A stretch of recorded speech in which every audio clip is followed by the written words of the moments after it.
Holleran. This is our property in New Milford Township, Susquehanna County. And my daughter, Megan Holleran. And this is where the Constitution Pipeline, the 124-mile route starting in Montrose and going to Albany, New York, this is where it comes through our property. Our property is one of the few holdouts of property owners who have not signed, so they're taking through here with their pipeline by eminent domain without any permission, not welcome, and that's what they're doing with the ones who didn't want to sign, is eminent domain will come through anyway. So that thus is why we are protesting, and we don't want this. This is the right-of-way, the proposed right-of-way for the Constitution Pipeline. It comes across our property starting at the other end, mostly coming through the woods along the hillside, makes a 90-degree turn here, heads straight down the field, across the road, across the wetland and stream, and then up through our other fields and over the mountain to continue on to New Milford and up to New York. The pink flags on the outside are the edges of the right-of-way, what they call the right-of-way.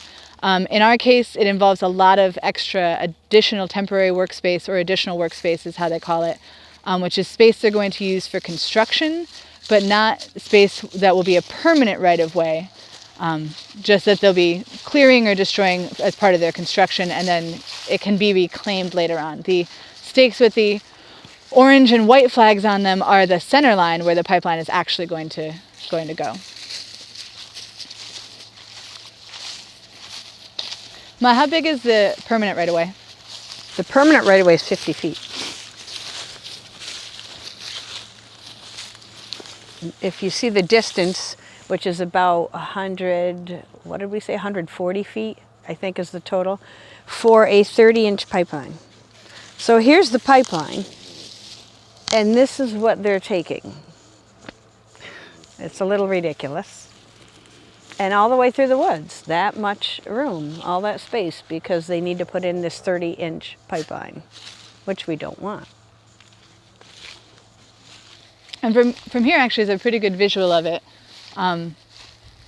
With the orange and the white flags being the center line stakes going right up, and the permanent corridor, the permanent easement that they actually compensate us for as being an easement, is only, I think, 50 feet or 100 feet. The permanent right-of-way is 50 feet. 50 feet. And which doesn't seem that big. However, going through the forest, when they're using their additional workspace, the space that they're going to clear is not just the 50 feet on either side of the orange and white stakes, it's everything over to those pink flags.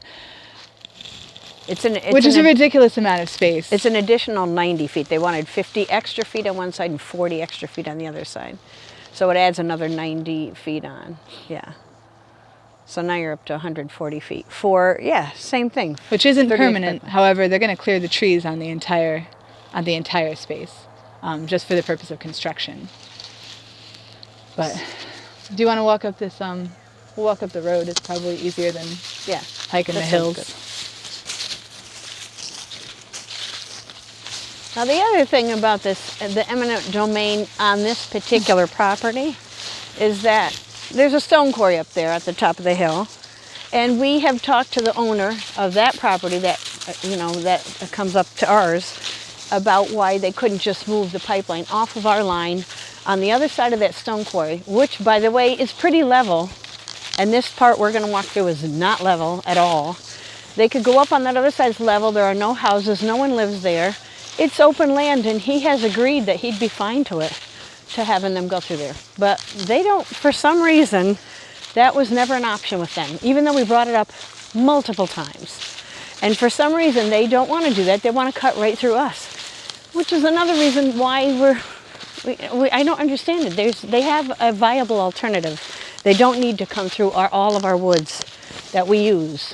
The part up there that no one is utilizing, the maples or any of the trees, they won't do that for some reason.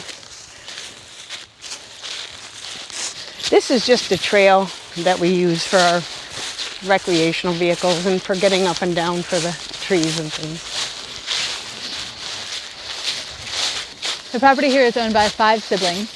My mother and her 3 sisters, and their brother. It was bought by my grandparents when they moved here in 1950. 1950 from New York City when where they lived in Long Island, and moved out to escape city life and buy a farm. And a lake. Well, not a lake, but 300 feet of frontage on the lake, so. They moved out here in 1950. It was Frank Zephyr and Katie Zephyr. He was a handyman repairman, appliance repairman. She was a Broadway dancer and then worked at Governor's Island. And they were living in New York City and moved out to the country for some peace and quiet and then isolation. my mom was a stay-at-home mom with 5 of us.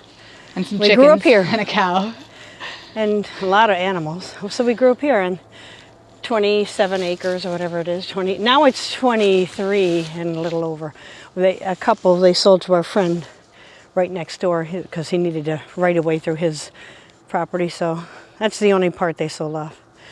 But the rest of it we've had all these years. So started tapping. My father tapped maples when we were young, but just with the little buckets and everything. We didn't get to this kind of an operation until my husband started doing it several years back, and we actually started making it a business so we could make enough to sell and supply the family, and that's how we ended up with North Hereford maple. So hopefully it will pass on, but a lot of the maples that are in here, a lot of old mature maples, we're going to lose. They're going to clear this whole thing out. So. And on the other side too, lines and lines. There's a lot of cherry in here too. There's a lot of nice wood in here, but they're gonna wipe it all out. That's what they want to do. From here, actually, you can see pretty well. We started tapping trees today, so all the blue lines running through there, all of our sap lines. Normally, it doesn't get quite warm enough for syrup in this time of year, but we're having a bunch of warm days, so we thought we'd try to get some syrup out of here. But all these trees, everything from slightly above where we're standing all the way down the hill to where you can see the pink flags down there at the bottom, through that stone wall, and all the trees in between. And most of it, really truly the hardest part about this is that most of the trees that they're planning to clear for this pipeline are not for a quarter that they're going to keep permanently. They're for temporary additional workspace that they don't even need anymore once the pipeline's built. But everything from where we're standing down to those pink flags will be cleared, and it'll just be open space instead of all the trees and most of the trees that we're tapping are in that space, not even in the permanent pipeline right corridor. away. So the stuff on all the additional is like just wasted. It's wasted trees that they didn't really need to cut, but they think they have to cut it because they need all the extra workspace. So even if they just did their 50-foot right away, would save a lot of trees. This is where some of their surveyors came through and so politely thought to leave their trash on our property rather than cleaning up after themselves. We certainly don't leave our water bottles out here. That was from them.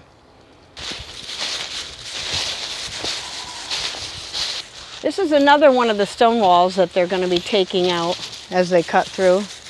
These are all, early American stone walls. They've been here since we bought the property. We've got some sap lines run through here.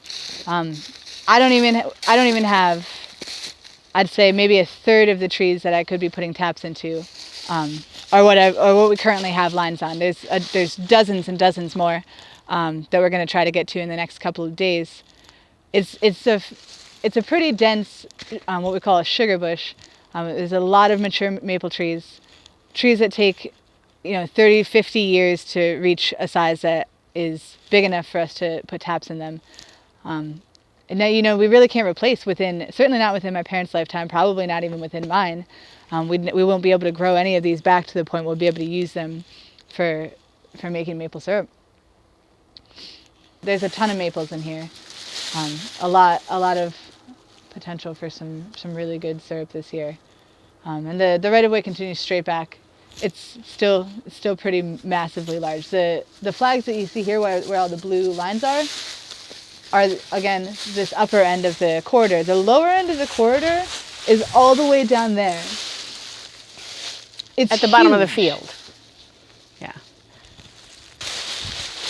This is actually one of the worst sections of the line, for me at least. This is the original fence line that we're standing at. These trees have grown in since over the hundreds of years that the property's not been farmed as much. But these original trees are, first of all, massively large and beautiful. But this is the original tree line, and it falls within about 10 feet of the edge of the temporary workspace. You can see the stake that on the they other don't side. even need for the pipeline, but they're going to clear a dozen 100-year-old trees Oh, more than a dozen. to put in a temporary workspace, because no one that builds these pipelines actually comes out here and looks at the practical implications of the measurements that they throw out there when they say, well, we need 190 feet.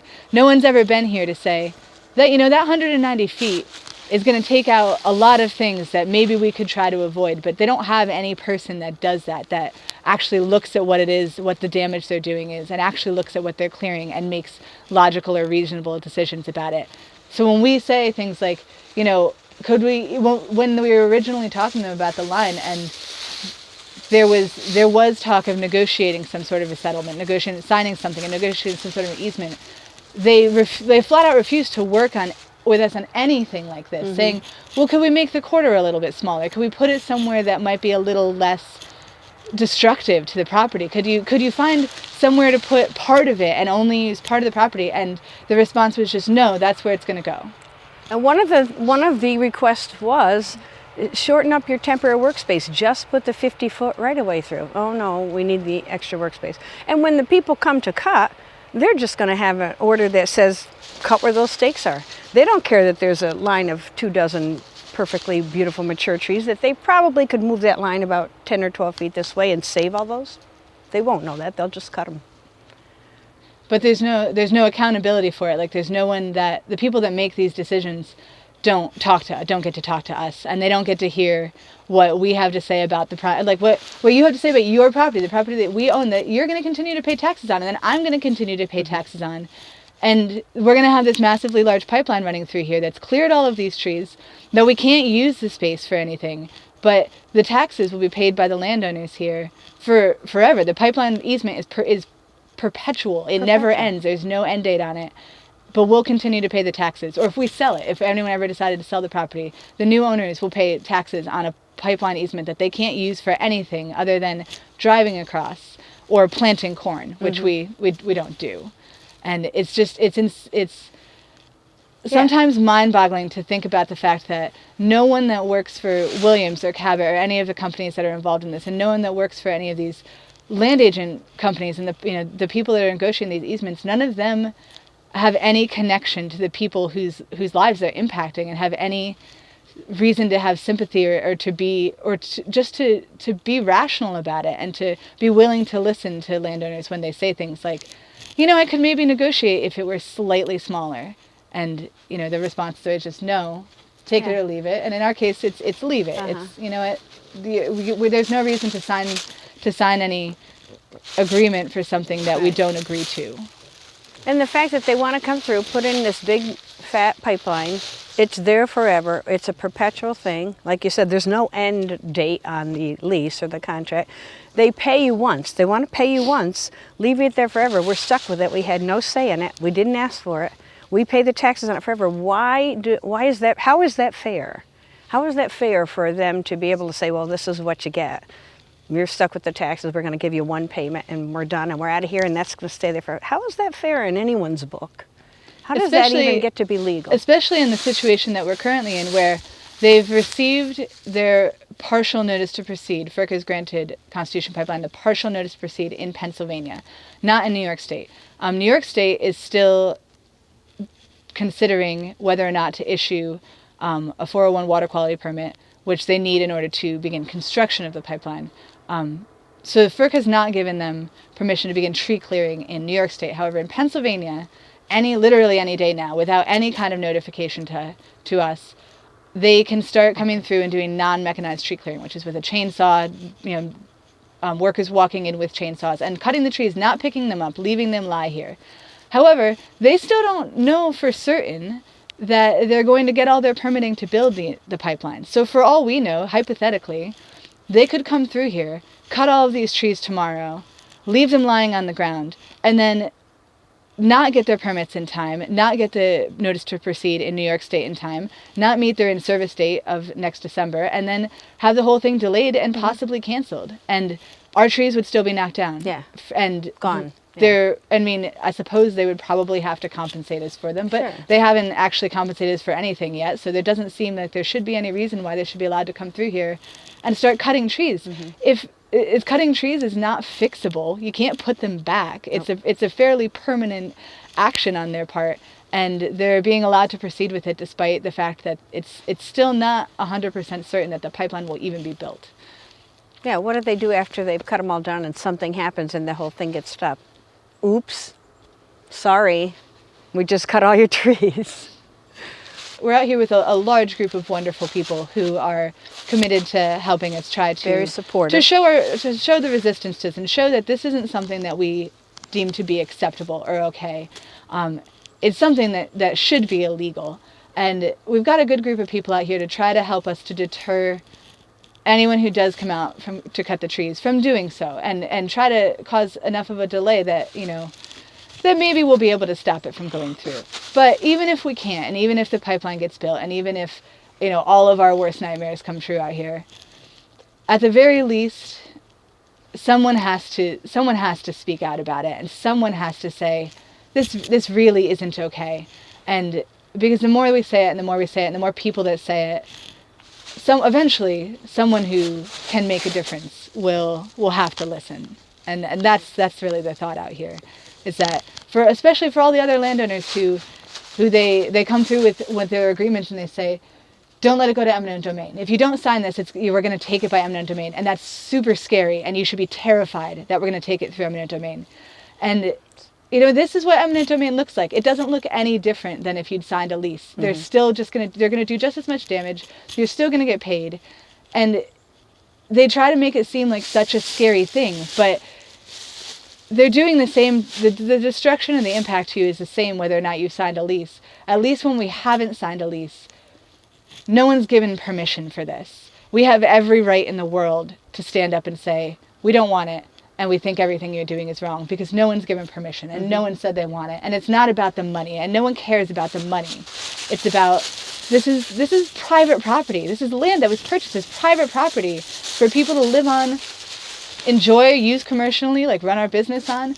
And even if we don't use it for anything, even if it's just vacant woods behind the house, nobody buys woods behind their house to have a pipeline go through them. They buy a large section of woods. My grandfather bought a property in the country to live on a property in the country, not to make money off of it by, holding up a pipeline in court, or not to make money off of it by signing lease agreements, but to have these woods that supposedly, if it's private property, no one's allowed to mess with, and no one else is allowed to come through and cut your trees. But we're in the case where that's private property rights are proven to no longer be quite as secure as they seem they should be. As valid as we thought they were.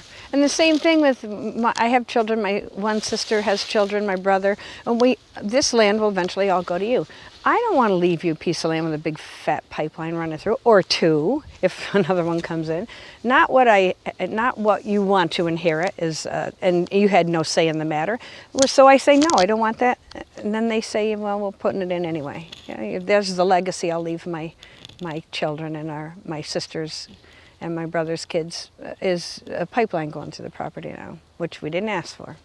And we said no. So if our name is not on there, we never signed it, we never said we wanted it, hopefully that doesn't make us responsible for anything that happens bad with it. I mean, there's always that potential of a catastrophe or an explosion or something. It's a danger, it's a risk when you put that through your property. And even if there isn't a catastrophe or danger, they're going to make a level surface, a level space to put a pipeline on a slope, on a hillside, a mountainside. And so even if nothing goes wrong, and even if they do everything right, the very idea that they can put this back the way that it is now, so that it doesn't cause any damage, so that it doesn't cause extra water runoff down to the house, which is right there, and has a basement that already is susceptible to flooding. Like the idea that there won't be any impact from that is absolutely ridiculous. They're taking out a hillside and putting in a pipeline, and then say that we'll fix it all, and we'll put it back together, we'll put in erosion controls, we'll put in silk fencing, and it'll be fine. And there's no way it can be fine. That's not how nature works. Mountains take forever to build, and soils take hundreds of millions of years sometimes to form. And growing things on top of them to control erosion can't be replicated that easily. So even if there isn't a mistake, there's no way to say, and I think it's ludicrous to say that there's no impact. They put in this pipeline here, and the loss of the trees means loss of shade and loss of habitat for animals, which changes the entire ecosystem. And the potential for erosion and water runoff that there wasn't before, especially given that we have a stone quarry right on the other side of the line, which at least is owned by the property landowner, it's scary to think of the potential impacts of that, from just extra erosion, extra water, down to the lake that is at the bottom of this mountain. Part of the reason that the property is so valuable to us, and to think about all that extra sediment running down in there, all the extra runoff from anything, is just pollution. It's certainly going to have an impact. Anytime they put a pipeline in, especially on a landscape that isn't really ideal for it, on a hillside like this. Normally pipelines don't go in horizontally across slopes as steep. They come straight down it, or they try to minimize the building of pipelines on slopes for the very reason that it's hard to do and it takes extra space, and putting it back together in a way that won't cause permanent impact is very, very, very difficult, and I would argue impossible. The pink flags are the edges of the Constitution Pipeline's proposed right-of-way. All of the space down the hill from there is part of the NED pipeline proposed right-of-way. So, which is still in the early stages of the works, but we have started receiving communications for survey permissions, and the maps have gone public. And so basically anything the Constitution misses when they come through, NED has proposed to basically clear not too long after. No one will be signing that easement agreement either. But the NED is a northeast direct pipeline. I believe Kinder Morgan. Kinder Morgan. I don't know if there's any other companies associated with it at this time, but they've proposed to run a pipeline that basically parallels Constitution, but extends into Massachusetts, whereas Constitution stops in Albany. But they would start in approximately the same location and follow the same route. And they intend to co-locate a portion of the corridor, which is usually something that's recommended because it clears less green space and less uninterrupted forest. But in this case, since the Constitution Pipeline hasn't been built yet, it seems a little premature. But in our particular case on this property, the NAD pipeline would basically wipe out anything that the Constitution doesn't. Well, the other part I wanted to mention was that my sister and her husband, Mary Ann Zephyr, who's one of the property owners, live in this house on this property. And here's their well right straight ahead. You see that red wellhead sticking out of there? That's their water source. And here's the house, and there's where they're cutting through the pipeline. So all that is like right next to where she lives. Her picture window here, you can look right up here and watch them rip through these woods the whole time they're cutting through here. The other thing about eminent domain in this particular case, I think it's pretty. This is a pretty good example of misusage of the law. Eminent domain, I support the usage of eminent domain for public utilities in cases where something is needed for a community and an agreement can't be reached for the landowner. However, in this case, the pipelines receive permission to use eminent domain because they get certified as they get a certificate of public convenience and necessity, which basically lets them call themselves a public utility. And they say, well, we take your land through eminent domain because we couldn't reach an agreement with you, but we need it in order to serve the community. The idea behind eminent domain and the spirit behind the law is that you're serving the community that's impacted. You're providing a service to the people who you are negatively affecting.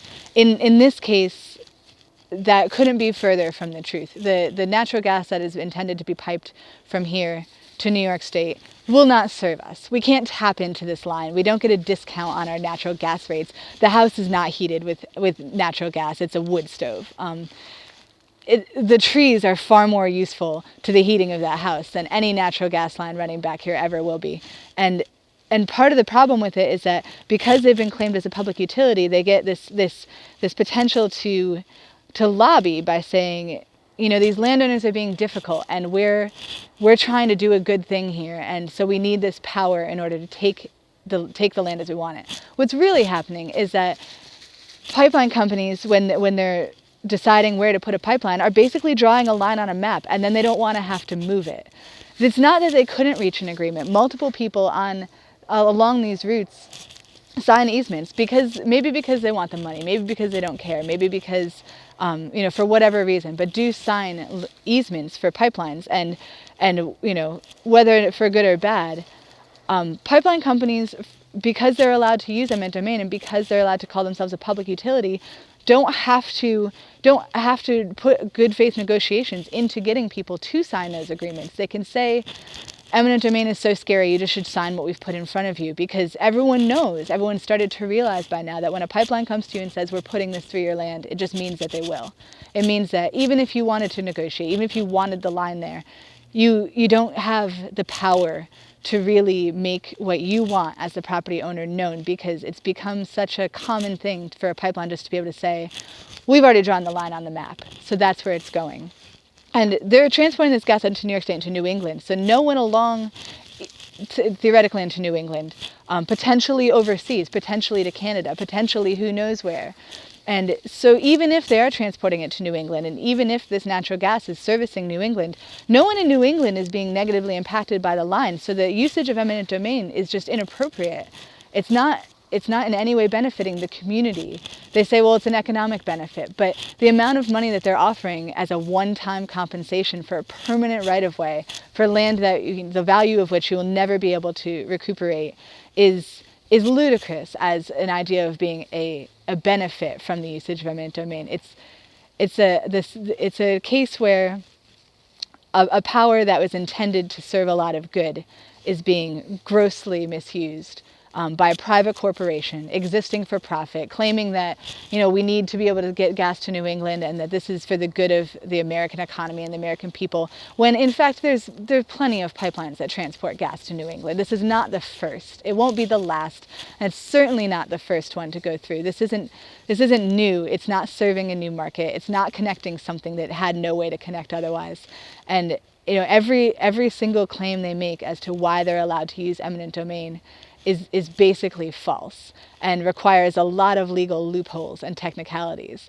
And it gets to the point where you see a property like ours where they're literally taking basically the entire property. They're rendering all of our fields useless for any kind of building. If I wanted to build a house there, if we wanted to put a road through or develop it or anything we want to do.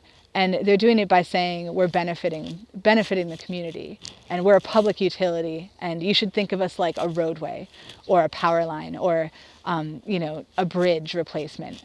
And it's just not the case, and it's amazing to see how they're able to get away with this kind of stuff. My name is Alex Lotorto. I'm the Shale Gas Program Coordinator for Energy Justice Network, and I've grown up in Northeast Pennsylvania all my life. And I'm sitting here with Megan Holleran and Catherine Holleran, who are landowners and residents, and we're here at a property in New Milford Township in Susquehanna County, Pennsylvania.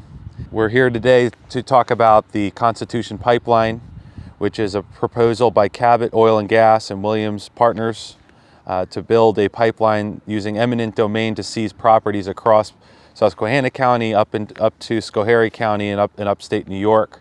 It's a 124-mile, 30-inch pipeline, Yep. Mm-hmm. 30-inch in diameter, and it'll be transporting gas from the Marcellus Shale region, where they obtain gas from the controversial process of hydraulic fracturing or fracking, to upstate New York and ultimately to New England. Immediately behind that, there's another pipeline proposed called the Tennessee Pipeline Northeast Energy Direct, which is a proposal by Kinder Morgan, which also shares or will expand the right-of-way across the Holleran property. And the landowners here will talk about the issue of what they're facing. They came to us a couple of years back when they first brought the lease. They wanted everybody to sign for cutting through the property, and we looked at the route and realized it was cutting through our entire parcel on the other side of the road and through the lakeside property, which has lake frontage. So we didn't want it to come through. We had to decline, say that we didn't want to sign. And so they kept coming back and trying to increase their paltry offer, and we decided no, it wasn't for us, and our choice was to not sign anything. So, somewhat significant to note here that the stages in building a pipeline start long before even a lot of landowner agreements have been signed. Start with survey and environmental survey, cultural survey, civil survey, engineering survey. And the way that the companies go about that in general is sending out a permission slip to landowners asking for agreement to just for survey permission to go on the property, to go through and do all of those things. We really found out about this pipeline coming through this property because the archaeological team that went through to do survey contacted me and said, "We're on your property. And did you know that this pipeline was running through here?"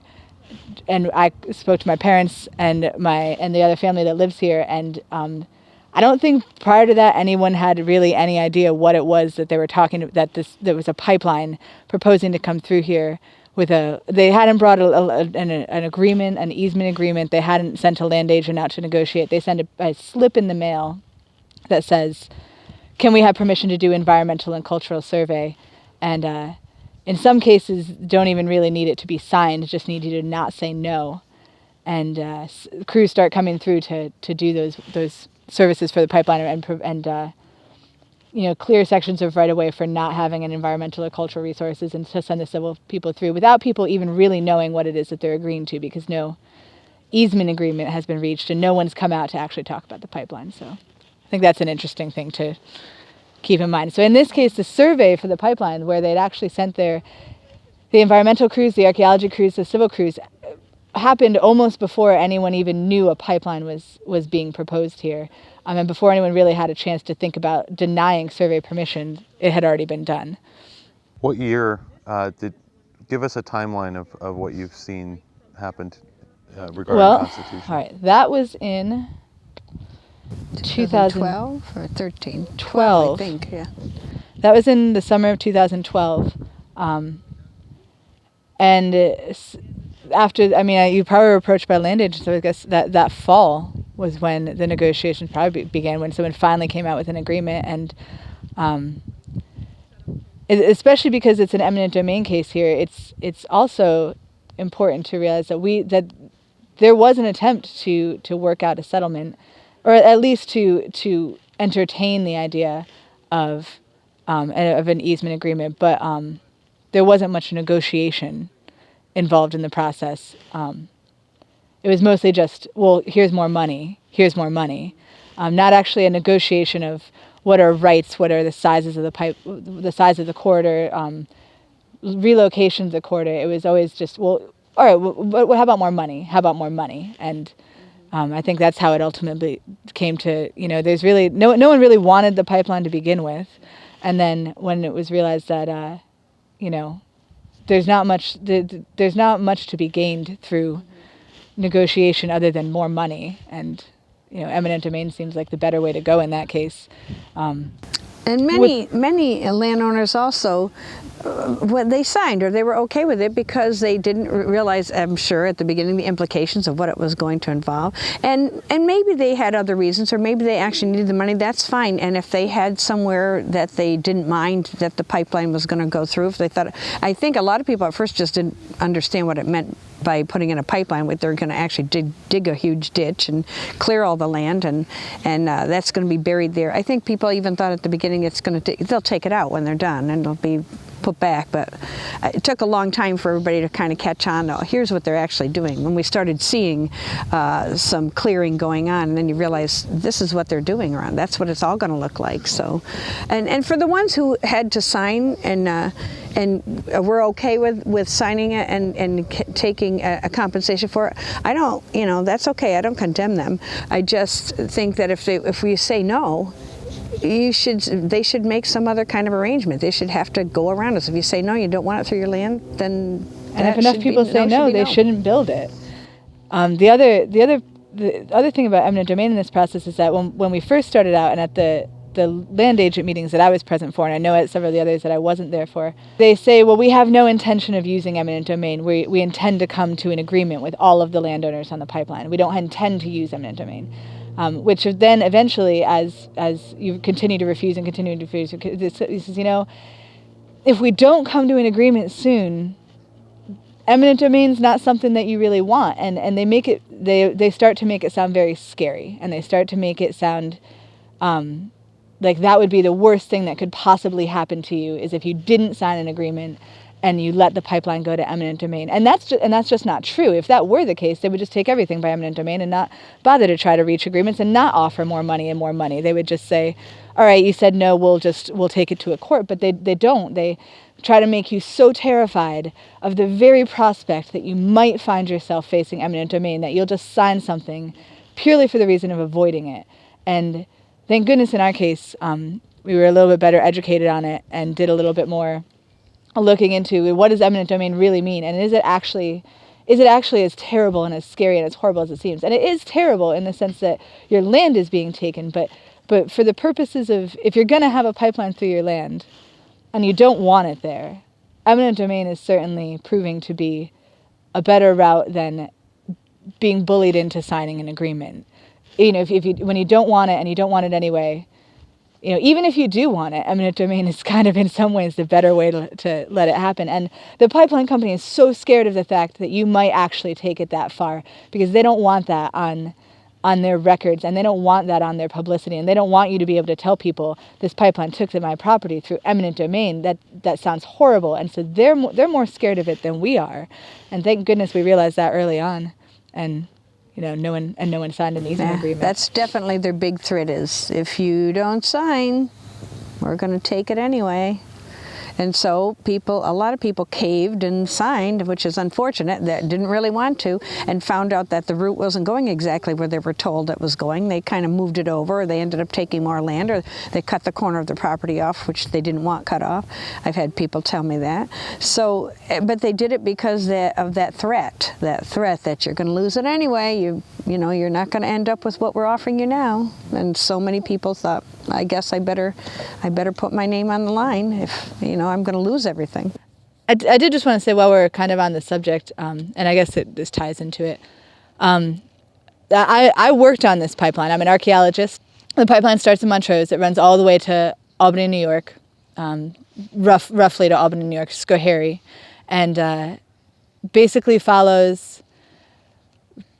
roughly follows Route 81 to Route 88 and parallels it roughly all the way up to Albany. We did the work for the entire pipeline. What I was amazed at in working on this and in working on pipelines in general is that oftentimes we were the first people to tell a landowner that a pipeline is coming through, and we were the first people to explain to them what that means. When they say, here's how big your corridor is, here's how big the corridor is. And it was remarkable in all the reroutes and everything that we did on this, how uninformed landowners were about what it was that we were doing and what the potential was to happen there, and what all of that meant. And and having worked on it, I've spoken to a remarkable amount of the landowners along the line as part of my job. We encountered a lot of opposition and a lot of negativity, but the really significant thing was a lot of, well, yeah, we signed it because we don't really have a choice, and we don't want it, but what can you do about it? There's nothing we can do, so we might as well sign something. And that was something that got expressed to us a lot by the pipeline company. There isn't really anything you can do. This is where it's going to go. It's inevitable. So even if you don't want it, you might as well just let it happen and let it go. But I found that people also, when they would say about what it, we would talk about it later about here's where it's going to go, and this is like you said about it's going to be. Do you realize how wide that is? It's right there. It's all spelled right out in there. And when you read that lease that they want you to sign, I have to think anybody would be crazy to sign this. Did you read what this says? What they're going to do on your land? You read how many rights you give away, all the freedom that they get to do anything they want with this land, and you pretty much gave it all up when you signed this piece of paper. I don't think people understand. Well, that's not really the way it's going. Yeah, that is the way it works. That's what happens when you sign on there. You give up all your rights to that piece of land. They get to do whatever they want with it. It's all spelled out right there. You'd be crazy to sign it, which is why we didn't. I'm not saying everybody's crazy. Maybe some people found that there may be the advantageousness of having the payment was overrode whatever they thought was in that lease, but maybe some people had better luck with negotiations maybe as well. So and that's a thing that amazes me, that people didn't understand better when they read that lease, how much freedom you get, how much rights to your lands you give away. There's so many things wrong with the lease that I couldn't even begin to mark it all. I started when one of the people that came to negotiate with us wanted to talk about it, and he actually brought everything with all the little stickers on, sign here, sign here, sign here. I looked it through and I said, here, I'm going to mark this up for you. Do you really think you're going to walk in here and we were going to sign this? You want me to start pointing out the 50,000 things I see wrong with this lease? And he folded it up, put it back in his bag. They brought you leases with stickers and places to sign, but they didn't bring you a map. Yeah. They wouldn't, the map that they brought to say, here's where the pipeline's going to go, the pipeline that we're going to have you agree to having a permanent easement on your property. Do you want to see where it's going to go? And the map was a black and white outline of the shape of the property with a line drawn on it, like printed on it, with a single black and white line drawn on it. It didn't have. These pipelines have amazing maps. They're on public record. They use them for the survey. People have them, and they have topography, and they have structures and aerial views and everything. And the map that they brought to say, here's where the pipeline's going to go, agree to this, with black and white lines on a white sheet of paper. Completely useless, completely meaningless to anyone, really, and that's what they brought to say. Yeah, this is what we want you to agree to. It doesn't really show. We put sticky notes on every single spot we want you to initial on the contract. Yeah. We didn't bring. And how many times did we meet with landowners where they'd show up with lots of things to sign, but I forgot the maps. I don't have the maps with me. I rode my motorcycle here. I didn't bring the maps with me. And then we explicitly said we need a meeting, bring us all the maps. We need to show exactly where it's going to go. And they came that time, sat down, had all the paperwork. We said, well, what about the maps? Oh, did you bring, we'll have to bring the maps. It's like, we're done talking. That was the first thing you're supposed to bring. In Pennsylvania, there are multiple people that still haven't signed leases. 7 last I knew. I'm not sure if there's still 7 or not, but. And still, went through eminent domain proceedings. And in New York State, it's significantly higher, right? Yeah. I think it seemed like a pretty significant portion in New York State. I don't know the number of people that went to eminent domain cases, but there aren't that many people that ended up saying no, but. There were enough people that didn't want to say yes. I remember also that I was told that one of the things about the pipeline is that they tell everybody we've never had to take anyone's land by eminent domain. We've never had to. People always sign, and everything has been done with landowner approval, because they keep on hounding you until you finally sign, and they don't want anybody to have to be eminent domain. They want to be able to say that we got you to sign, so that we don't have to call that an eminent domain case, so that we can say we never took anyone's land. Everybody signed. But the only way they get you to sign is by coming back and actually bullying. It's those last couple of landmen that came were kind of bullying and using the threat. It's a threat. Eminent domain, we're going to just take it anyway. So the Constitution Pipeline is a project that needed federal approval by the Federal Energy Regulatory Commission. I'd call it an embattled agency in Washington, D.C. That's the commissioners of FERC are appointed by presidents.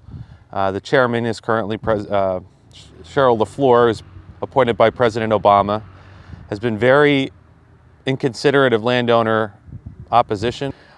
When landowners are fighting the federal government project, it becomes a case of do they have enough leverage to convince the company that pursuing this pipeline is a bad economic opportunity for the company, because Barack Obama, the president, the FERC, our state government under Governor Corbett and now Governor Wolf have all been very unresponsive. And this is a test situation for all of those public servants, the state representatives and federal, to make a stand. And in New York, where this pipeline goes after Susquehanna County, you do have a governor who has been holding up a permit for this pipeline and who banned Marcellus Shale development in his state, Governor Cuomo. The governor's office in New York is very well aware that the water quality certificate under the Clean Water Act must be issued not by the federal government, by the state, before they can continue proceeding with work in New York State. And a group led by an attorney named Anne Marie Gardy has done a very good job called Stop the Constitution Pipeline. They're not affiliated with what we're doing here in Pennsylvania, but the New York side has really been successful in getting the political spotlight on Governor Cuomo and his DEC, Department of Environmental Conservation, on this issue. And we're hoping that's really the last domino to fall before FERC can give a full notice to proceed with construction. And they're pretty much ready to cut trees. They have a permit to cut trees in Pennsylvania. Any day they can come and start cutting trees during daylight hours. So we're here, the Holleran property, kind of set up like a picket line, but we're here to serve a cease and desist letter first on the tree cutters if they arrive. We served the letter on their attorney on Friday, 2 days ago, when they got the permit. We haven't received a response. And it's currently sugaring season. The maple sap is running early this year because of the warm weather, and their maple syrup business is producing sap now out of those trees that are in the right-of-way due to be cut. So it's really the question, does a small business and the small landowner have precedent to exist, to have their trees and operations uninterrupted during this period? And the real deadline for the tree cutting is March 31st. That's the U.S. Fish and Wildlife Service's deadline for the Migratory Bird Treaty Act and the Endangered Species Act, because in this corridor there are endangered northern long-eared bats, known as the northern myotis, and the Indiana bat, which has been endangered for many years. And the migratory birds start nesting actually some of them start nesting, like birds of prey, bald eagles will nest in March, but most birds will return in April. So our goal is to keep the trees standing until March 31st, which would force the U.S. Fish and Wildlife Service to make the very tough decision on whether to grant the company a variance to cut trees while endangered species are in them. And we hope that would trigger a more scrutiny through the summertime and not allow tree cutting until the fall.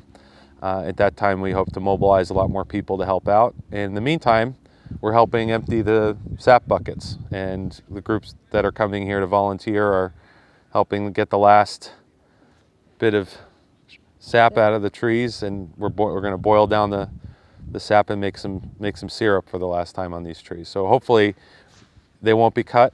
And the attorney is Elizabeth Whitmer from Saul Ewing. It's a big law firm down in Philadelphia that I've been dealing with in my organization's capacity for quite some time on pipeline issues. And she should counsel her client, Constitution Pipeline, not to cut these trees this season and leave North Hartford Maple's equipment alone. There's no safe way to remove it with chainsaws, so it would be destroyed. And we're looking at tree crews arriving potentially tomorrow morning or sometime this week. That's where we stand now. So when you serve a cease and desist letter on an opposing party's lawyer, which we have, and we also filed it with the FERC docket, we really do expect a response. So when the tree crews arrive, we have a copy of the letter, and we're going to ask them to not turn on their chainsaws and call their supervisor. And we're asking their supervisor to call Miss Elizabeth Whitmer, who is the attorney for the project, to negotiate a timeline or talk in good faith before tree cutting commences on this property, because there's maple syrup production occurring on the property. We're boiling down off the right-of-way, but we're tapping trees on the right-of-way. So that's North Hartford maple, but we're all working for them right now as interns, and so we're trying to help them maintain their maple syrup operation, and we hope that. I know that the tree crews will most likely be members of a labor union, probably the Laborers International Union of North America, which I've commonly dealt with in other capacities in my life. And we've met them at public hearings. We've been going to public hearings for years now on this pipeline, and we've explained to them that workers who own property are just as important as workers who work building pipelines, and the interests of both workers should be that the company gives everybody a square deal. And one of the things that Michael Faraday, who's the attorney for the landowners, argued in their eminent domain hearing in the federal court was that the U.S. Constitution guarantees a Fourth Amendment right to be compensated before any development under eminent domain is done on your property. It's listed as a right in the Constitution, and we've asserted that in the cease and desist letter. Right now, compensation hearings have not begun for this pipeline, and I think at the very least there should be appraisals done in time for that to happen before any tree cutting is done. My advice to landowners in this situation is to try to create as much leverage as you can with the company, whether you want the pipeline or not. Megan described the eminent domain process. When FERC gives what's called a certificate of public convenience and necessity, that allows the company to take landowners to federal court for condemnation. In that time frame, the company made final offers to the landowners in the Constitution pipeline right-of-way, and they had an option to accept or deny or to take their chances at eminent domain. But eminent domain is supposed to provide for compensation hearings where you can present your own appraisal of your property and argue that you should be paid more than what you were offered by the company. And that's what their attorney is prepared to do in that situation when that hearing is held. The landowners have been very clear since the beginning, they don't want it on their property. And in a lot of cases, that's the main objection people have. It could be also that they want their pasture repaired. They want temporary fencing for their cows. They want their stone walls to be rebuilt. These kinds of issues, quarry rights, there are certain kinds of subdivisions people want to have for new buildings on their property. They want to leave those intact. And I think that the only way to get those interests met as a landowner is to talk to each other. The Constitution landowners, and especially in New York, but even in Pennsylvania, have been in touch with each other and talked through. Michael Faraday did represent a number of them. And to use your collective power as you would if you were organizing a union or you organize any other campaign to leverage the company to improve your conditions. We may not completely win the battle if the pipeline gets built, but the company will think twice before coming back to Susquehanna County and bullying landowners like this with pitiful offers and not meeting their interests when they ask for changes in the route. And at the very least, we were able to command a billion-dollar company to give away some concessions on certain things, and we hope that that's at least the leverage that we have through the eminent domain and this publicity that we're trying to draw.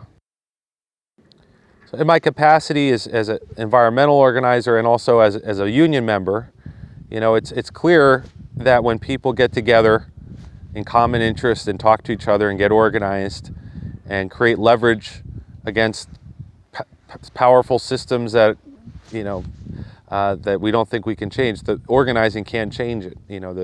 The influence of public opinion on these companies, the influence of shareholders' opinions on these companies, the costs that it takes to take someone to eminent domain and take a number of landowners to eminent domain. That kind of organization is the reason why the pipeline wasn't built last year. They're late in their permitting, they're late in their surveying and finishing up things because landowners resisted. And it is a very powerful act. It's the most powerful thing that human beings can do, is organize into groups and exert their power together. And it's not commonly taught in schools. It's not commonly taught in in our world, but it's something we need to keep alive if we're ever going to make headway on oil and gas issues, that's for sure. We have people from all walks of life and backgrounds, and people from the industry, people vehemently opposed to the industry, who are all coming here to support us in this, and who, you know, it has gotten to the point where no one thinks that this is right. And something about all these people getting together and making this so public and telling their friends and telling other people about it, other landowners who didn't realize they had the options, they didn't realize they had the option to say no, because in some ways they don't, but didn't think it would do any good to say no, have come to us and said, I wish I'd done that. I wish I hadn't signed that agreement. If I'd known that if I'd known you were going to, if I'd known that other people cared so much, if I'd known there would be so much support, I would never have signed that easement. And that's something that's been amazing about bringing all these people together, and all the organizers are doing this, and just this group of people all fighting for the same thing is letting other landowners, making them better informed, making them know that this is something that we can do, and the more of us that do it, the more effective it will be. And the next pipeline that's coming through here, the NED, I think will have a lot harder time finding as much agreement from, or as much complacency from landowners than the Constitution did, because people aren't ignorant anymore, and they're not as scared anymore. And I think that's going to be a huge outcome of all of this. One of the things the pipelines try to scare people about with eminent domain is the idea that you won't be compensated, and that's just ridiculous. The reason we haven't been compensated and trees are about to go through is because the Constitution Pipeline gained the special powers to seize the land prior to compensation hearings, which we will still have to go through, and is all apparently really far in the future because we haven't been contacted about it since. We haven't even started the hearings for this, where they say, we're going to give you a fair value of money for your land, but they're going to cut the trees before they've appraised them. So how on earth they intend to come through, fell these trees, come back 3 years later, who knows when we'll have these hearings, and try to give a fair appraisal value of what the land was like prior to being destroyed by a pipeline it's an incredible notion to think that that's the reasonable way for that system to work. Their appraiser, who came out to determine the fair value of the land, wasn't allowed to be on the land, did the entire appraisal from outside the property lines, and came and didn't notice that there was a 2-story house on it, thought it was a 1-story house with a porch, and didn't even see the whole property, and came up with the appraised value of the land. And that's what they're using to determine what they estimate their fair compensation to be, the amount of money they have to have held in escrow in order to take the land prior to us receiving any. Like, all of these things are based on a number that they have no data to come up with. And now they're saying, well, you guys can get your own appraiser, we can go to court, we can talk about the compensation and argue it out in front of a judge or a jury, or however that ends up working. But the appraisal will be done after the trees have been cut and after the land has been cleared. And the idea that anybody thinks that that's the way that this should be done is just, sometimes, how can that be fair, right? Sometimes it's absolutely incredible, the things that they come up with.